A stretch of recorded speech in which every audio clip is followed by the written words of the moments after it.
The fact that they acted in such a way precludes that they intended that their acts form part of the widespread and systematic attack against the civilian population of Vukovar, and renders their acts so removed from the attack that no nexus can be established.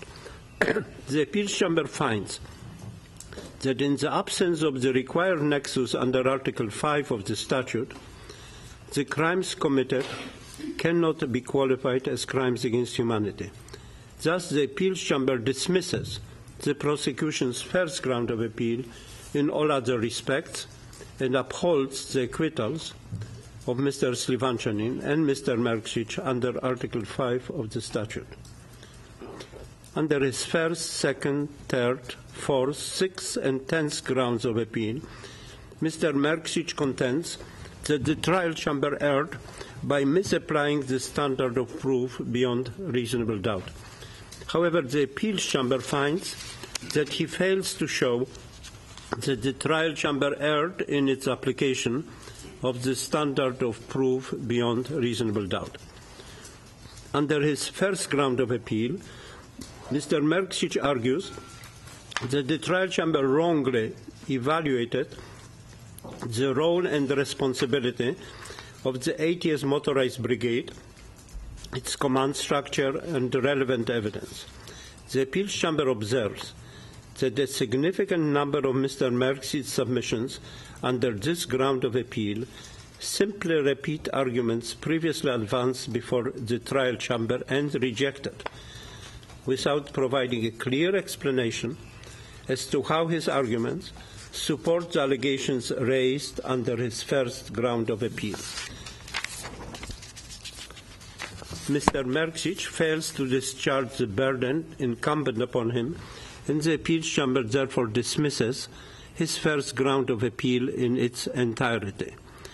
In his second ground of appeal, Mr. Mrkšić argues that the trial chamber erred in its analysis of security organs' responsibility for separating and transporting the prisoners of war from the Vukovar hospital.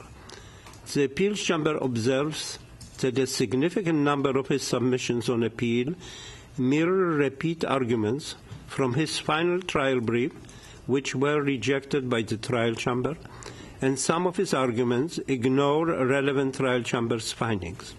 Accordingly, the Appeals Chamber dismisses his second ground of appeal in its entirety.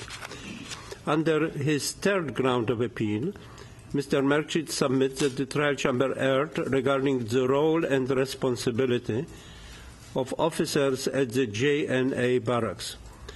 He submits that the trial chamber erred regarding the timing of the transfer and the Serbian autonomy region, hereinafter SAO government's session. However, the Appeals Chamber notes that the trial chamber carefully considered all the conflicting evidence on this issue, and there is no indication that the trial chamber completely disregarded any particular piece of evidence. Accordingly, the Appeals Chamber dismisses Mr. Mrkšić's third ground of appeal in its entirety. Under his fourth ground of appeal, Mr. Mrkšić alleges errors regarding the SAO government session. Again, a number of Mr. Mrkšić's arguments merely repeat submissions made in his final trial brief or repeat allegations raised under other grounds or sub-grounds of appeal previously dismissed. Accordingly, the Appeals Chamber dismisses Mr. Mrkšić's fourth ground of appeal in its entirety. Under his fifth ground of appeal, Mr. Mrkšić avers that the trial chamber erred, in fact, in concluding that he was informed about the events at Ovčara before the daily briefing in Yugoslav on 20 November 1991. However, the Appeals Chamber finds that Mr. Mrkšić fails to demonstrate that an alleged error on the part of the trial chamber concerning this finding resulted in a miscarriage of justice. Accordingly, the Appeals Chamber dismisses Mr. Mrkšić's fifth ground of appeal in its entirety. Under his sixth ground of appeal, Mr. Mrkšić submits that the trial chamber erred in concluding that he ordered the withdrawal of the 80th Motorized Brigade from Ovčara. He challenges the timing of the withdrawal order, the conclusion that he was informed twice about the events at Ovčara, and alleges that the trial chamber's assessment of the role of Captain Dragi Vukoslajević and Colonel Radoje Trifunović on 20 November 1991 was erroneous. With respect to all of these arguments, Mr. Mrkšić does not show that the factual assessment of the trial chamber, viewed with appropriate deference, were in error. Accordingly, the appeals chamber dismisses Mr. Mrkšić's sixth ground of appeal in its entirety. Under his seventh ground of appeal, Mr. Mrkšić submits that the trial chamber erred in concluding that he did travel to Belgrade either late on 20 November 1991 or early on 21 November 1991, and contends that this led to the erroneous finding that he ordered the withdrawal of the military police from Ovčara.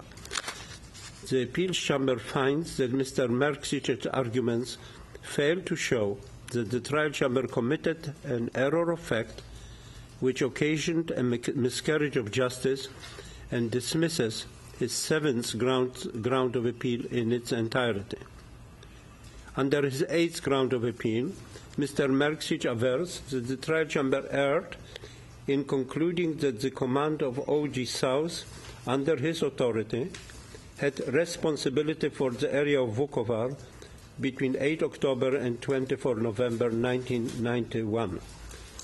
His arguments essentially repeat submissions previously made at trial and rejected by the trial chamber, and fail to elaborate on how the error alleged under one of his sub-grounds of appeal had any impact on the findings of the trial chamber so as to amount to a miscarriage of justice. Accordingly, the appeals chamber dismisses his eighth ground of appeal in its entirety. Under his ninth ground of appeal, Mr. Mrkšić submits that as a result of the factual errors alleged under his preceding 8 grounds of appeal, the trial chamber erred in law in convicting him pursuant to Article 7.1 of the statute for having aided and abetted the crimes of murder, cruel treatment, and torture. Some of the arguments in support have either already been advanced under his previous grounds of appeal and dismissed, or repeat submissions made at trial without showing that the trial chamber's rejection of them constituted an error which warrants intervention by the appeals chamber. Consequently, Mr. Mrkšić fails to show that the trial chamber committed any error of law in validating the trial judgment in reaching its findings on his mens rea for aiding and abetting the murder of the prisoners of war.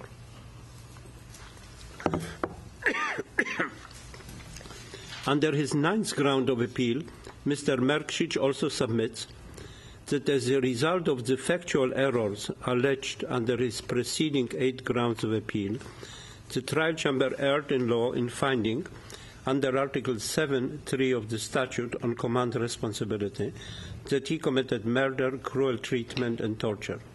However, the appeals chamber recalls that the trial chamber did not enter a conviction against Mr. Mrkšić pursuant to Article 7.3 of the statute. In light of the foregoing, the appeals chamber dismisses Mr. Mrkšić's ninth ground of appeal. Under his 10th ground of appeal, Mr. Mrkšić raises what he calls disputable facts. These are facts which he acknowledges were not so important for the trial chamber in the course of reaching its decision, but which he claims are important for the defense and the position of the JNA. The appeals chamber reiterates that as long as the factual findings supporting Mr. Mrkšić's conviction and sentence are sound, as a general rule, it will decline to discuss errors related to other factual conclusions which do not have any impact on the trial judgment. In light of this, and since he admits that the errors alleged under this ground of appeal have no impact on the conviction or sentence, the appeal chamber dismisses Mr. Mrkšić's 10th ground of appeal in its entirety. Since Mr. Mrkšić's 11th ground of appeal concerns his sentence, it will be addressed at the end of the summary in the part relevant to sentencing. I now turn to Mr. Šljivančanin's appeal. Under his first ground of appeal, Mr. Šljivančanin argues that the trial chamber erred in finding that he was present in Ovčara on the afternoon of 20 November 1991. He contends that the trial chamber erred by relying exclusively on the testimony of witness P009. The appeal chamber finds that the trial chamber properly considered the evidence in reaching its finding and dismisses his first ground of appeal in its entirety. Mr. Šljivančanin's second ground of appeal challenges aiding and abetting by omission as a mode of liability. In support of this challenge, he first argues that aiding and abetting by omission is not a mode of liability included in the International Tribunal's jurisdiction.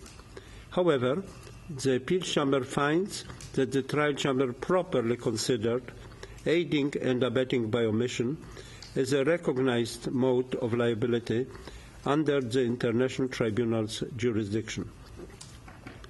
Mr. Šljivančanin also submits that he was not put on notice that the prosecution intended to rely on this mode of liability. The appeal chamber finds that the indictment pled with sufficient particularity the nature of the charges against him with regard to aiding and abetting by omission, the mistreatment of prisoners of war at Ovčara. Further, the appeal chamber finds that Mr. Šljivančanin failed to show that his defense was materially impaired by the alleged lack of